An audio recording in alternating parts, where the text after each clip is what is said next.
maanta waxaynu eegaynaa yeedhmada 10 ruux ee waraaqaal loo diray iyo qaabkii u gaadhay dadkii oo soo gaadhay gurigii jasiiradda diifon ku yaalay waqtigii cashada oo la gaadhay oo isku hal goob lagu casheeyay iyo waxyaabihii lagala kulmay intii cashadu socotay intaas ayaynu qormadeenan maanta aynu ku wada eegi doonaa haddaynu ku horeyno yeedhmada 10 ruux kasta waxaa u timi fariin yeedhmo ah oo lagu codsanayo inuu yimaado jasiiradda askarta ruuxa dhambaalka u imanaya waa dhambaal aanu garanayn cidda uu ka socdo balse soo diraha dhambaalku waxa uu sheeganayaa in ay ahaayeen asxaab kala baadiyooday halka dadka qaarna uu dilaagu u adeegsan jiray nin yahuudiya oo lagu magacaabi jiray Isxaaq Miros oo ka shaqayn jiray wakaaladda shaqaalaysiinta si uu shaqo uga siiyo jasiiradda askarta tusaale Murofili Crisrod waxa shaqada xoghaynta marwooyin laga siiyay jasiiradda askarta iyadoo uu shaqaalaysiiyay mudane Morris qofka qorshaha wata waxa uu dadka dhaadhiciyay inuu jiro nin lagu magacaabo mudane Owen oo isagu iibsaday guriga jasiiradda ku yaala isagana marti loo yahay haddaynu daawada eegno qaabka bal ay fariimuhu dadka u gaadheen aynu ugu horeysiino dhambaalka yeedhmada ah ee soo gaadhay garyaqaan Wagner waxa uu dhignaa sidan mudane Lawrence sanado badan ayaa isugu keen dambeysay kaamanaha iyo wax war iyo weecaala waa inaad timaada jasiiradda askarta waa goob ay naftu u muhanayso waxa jira arrimo badan oo ay tahay inaan iska wareysano sida berisamaadkii in aynu ku damaashaadno jeegaanka inaynu cadeedsano iyo wixii la mid ah waa in aad soo raacdaa tareenka kooda oo 20 la ka soo baxaya boosteejada Boddington aanoo kugula kulmi doona boosteejada Oakbridge fariindiruhuna waxa uu ku saxeexay far qurxoon ruuxa daacadda weligiiba balse garyaqaan Lawrence Wagner waqtiga muu xasuusan cidda leh magaca ku saxeexan waraaqda u timi labo dhambaalka yeedhmada ah ee soo gaadhay Fira Clisron waxaan magaca ka helay wakaaladda haweenka xirfadleyga ah waxayna ay kula dardaarmayeen si gooniya sida aan u fahmay shakhsiyadaada way garanayaan waxa ay farxad gelinaysaa in aan ku siin doono mushaharka aad dalbato waxaana filayaa in aad si toos shaqada uga bilowdo 8 Agosto jasiiradda askarta soo raaci kartaa tareenka ka soo baxa kooda oo 20 la boosteejada Boddington adigoo ka heli doona cid kugu soo dhaweysa boosteejada Oakbridge waxaana aan kugu soo dhiibi doonaa 5 waraaqood oo gini ah si aad uga dhigato masaariif waxaana ku saxeexan ruuxa daacadda ah qofka saddexaad Philip Lambert waxa shaqada xogayaha mudane Owen siiyay mudane Morris sidaas ayaanu ku yimi jasiiradda askarta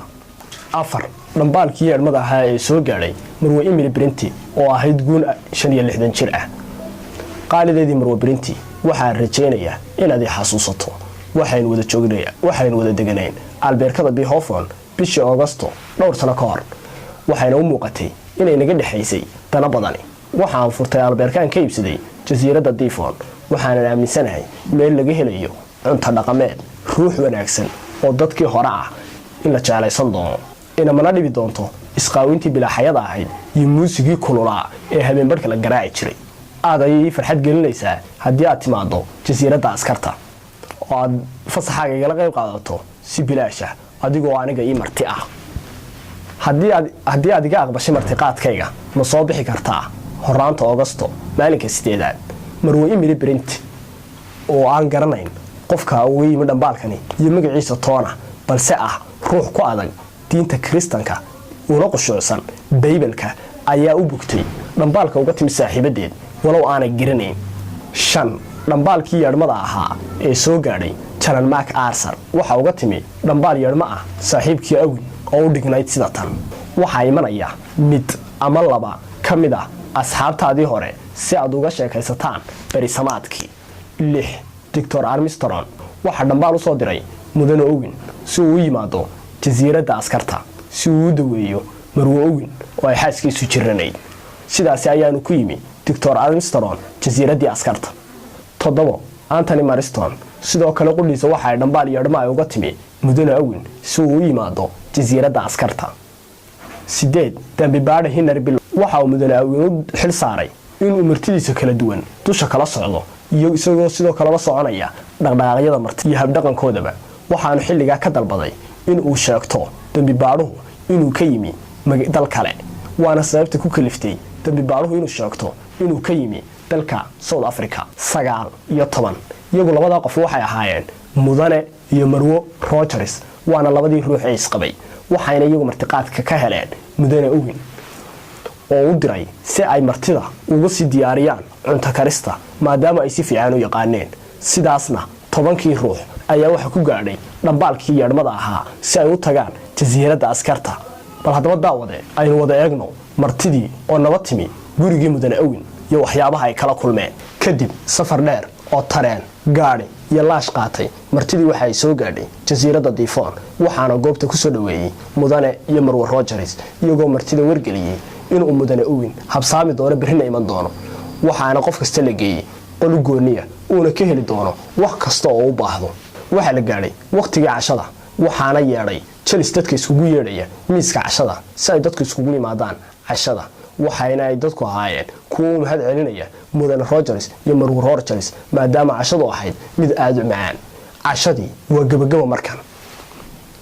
miiska bartankiisa waxa yaalay dhoobooyin qoran oo la dul saaray weel quraarad ka samaysan waxayna tiradoodu ahayd 10 xabo. iyadoo aan weli laga faaruqin cashadii ayaa waxa dhagihii martida qabsaday cod dheer oo aad u dananaya oo warwar iyo naxdin ku abuuray martidii isagoo leh mudanayaal iyo marwooyin aamusa. dhammaantood way yaabeen way is-eegeegeen gidaarada ayay fiiriyeen waxa ay yidhaahdeen yaa hadlaaya. socodkii wuu sii socday isagoo la maqlayo korna u baxaya. waxaanu yidhi waxa laydinku tuunsan yahay waxyaabahan soo socda.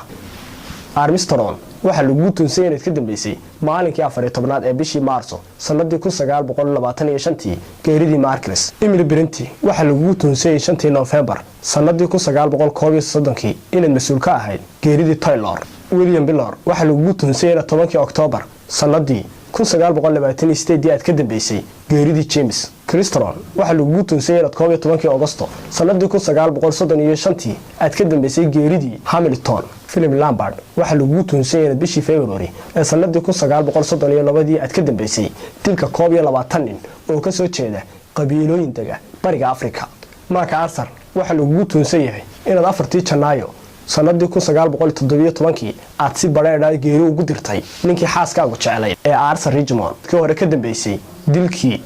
Louis Compass. mudane iyo marwo rogers waxa si wada jira leedinku tuunsan yahay in aad 6 May sanadii 1929 aad ka dambeyseen geeridii Jennifer Brady. daawade kadib codkii meesha aan laga filayn ka yeedhay cabaar kadib uu yara aamusay waxaanu xoogaa kadib yidhi maxaabiistiina ku xidhan shabaga tuhunkow miyaad haysaan waxaad iskaga difaacaysaan eedeymahaasi laydiin soo jeediyey. xilqadeennii maanta oo xilqadii koowaad ee barnaamijka ahayd intaasi ayay ku eeg tahay insha Allah xilqaduna sii soconaya.